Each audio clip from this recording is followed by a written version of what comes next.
नमस्कार, मी नरेंद्र पाटील काळे आणि आपण पाहत आहात खबरनामा न्यूज. शेतकरी, कायदा आणि सत्याचा आवाज.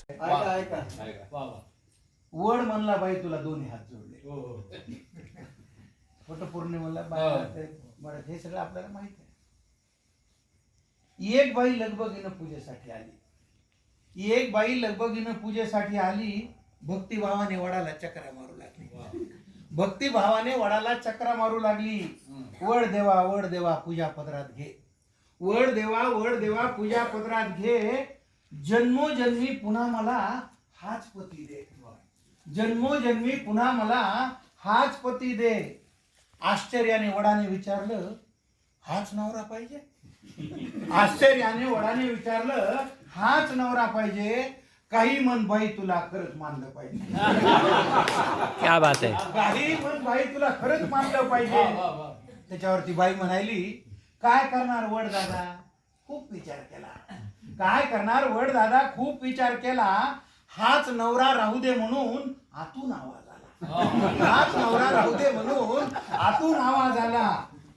एवढे दुर्गुण असून सुद्धा त्याचीच निवड केली. वड म्हणायला, एवढे दुर्गुण असून सुद्धा त्याचीच निवड केली. म्हणून माय मला तुझी फार दया आली. म्हणून माय मला तुझी फार दया आली. वड देवा तसं काहीच नाही. त्याच्यावरती बाई काय म्हणाली, वड देवा तसं काहीच नाही. असं नाही की आमचं बिलकुलच पटत नाही. असं नाही की आमचं बिलकुलच पटत नाही. दुसरा नवरा मागायचा मी विचार केला.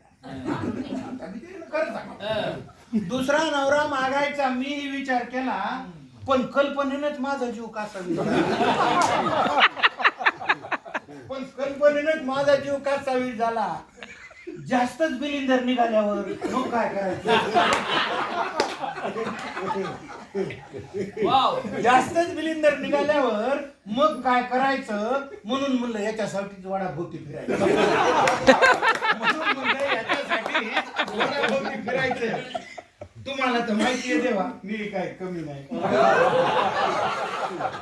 तुम्हाला तर माहिती आहे देवा, मी काही कमी नाही.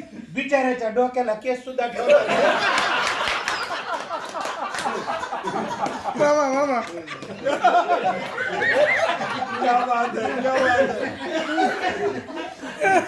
डोक्याला केस सुद्धा ठेवला नाही. अधून मधून गुरगुर करत मी थोडंच ऐकते. अधून मधून गुरगुर करत मी थोडंच ऐकते. या कानानं ऐकून त्या कानानं सोडून देते. माझी आई मला म्हणली, नवरा बदलायचा नाही. हा मेसेज आला कुठून? माझी आई मला म्हणली, नवरा बदलायचा नाही. एवढा बावळट माणूस तुला कधीच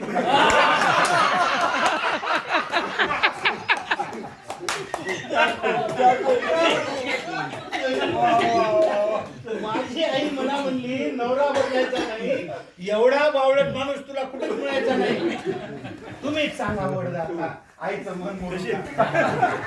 तुम्हीच सांगा वड दादा, आईचं मन मोडू का? नशिबाने मिळालेलं चांगलं माणूस सोडू का?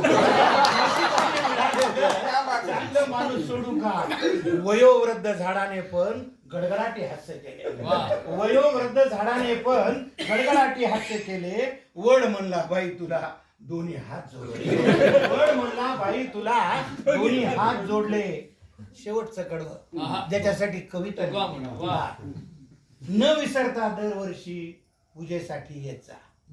वड काय म्हणा, न विसरता दरवर्षी पूजेसाठी येत जा. झाडासाठी आयुष्यातला थोडा वेळ देत जा.